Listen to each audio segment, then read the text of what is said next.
श्री स्वामी समर्थ। तुम्हा सर्वांचे माझ्या चॅनलमध्ये मनापासून स्वागत। स्वस्थ रहा, मस्त रहा आणि स्वामी सेवेत रममाण रहा। आजच्या व्हिडिओमध्ये आपण जाणून घेणार आहोत अक्षय तृतीयेच्या दिवशी काही खास गोष्टी घरी आणण्याबाबत। अक्षय तृतीया या दिवशी धनप्राप्तीसंबंधी केले जाणारे उपाय अत्यंत लाभदायक असतात। 3.5 मुहूर्तापैकी एक असल्याने या दिवशी कोणतेही शुभ कार्य करण्यासाठी मुहूर्त बघण्याची आवश्यकता नसते।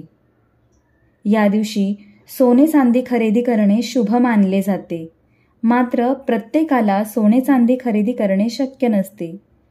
काही अशा गोष्टी देखील आहेत ज्या अक्षय तृतीयेच्या दिवशी घरी आणल्यास अक्षय पुण्य आणि समृद्धी प्राप्त होते। जाणून घेऊया या दिवशी कोणत्या वस्तू घरी आणाव्यात। मात्र त्यापूर्वी चॅनलला सबस्क्राईब करा, व्हिडिओ लाईक आणि शेअर करायला विसरू नका। शास्त्रानुसार नारळ हे माता लक्ष्मीचे प्रतीक मानले जाते। या दिवशी एकाक्षी नारळ आणून तो घराच्या ईशान्य कोपऱ्यात ठेवावा। असे केल्याने आपल्यावर माता लक्ष्मीची कृपा अखंड राहते। या दिवशी माता लक्ष्मी पृथ्वीवर भ्रमण करते।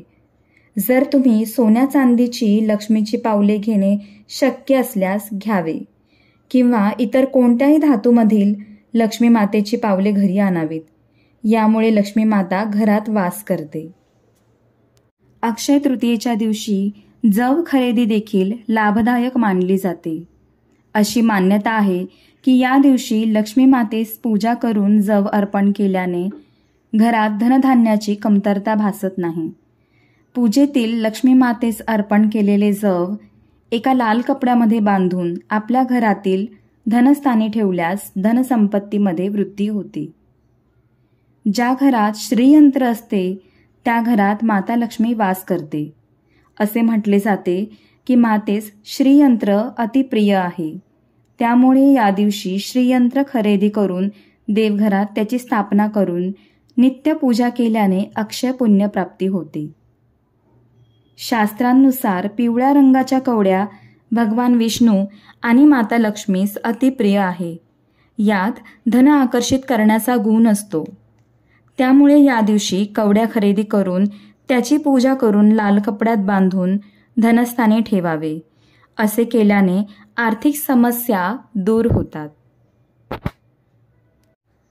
या दिवशी नवीन माठ म्हणजेच मातीचे पाण्याचे ठेवण्याचे भांडे आणून पाण्याने भरून ठेवावे आणि त्याच्या शेजारी दिवा लावावा।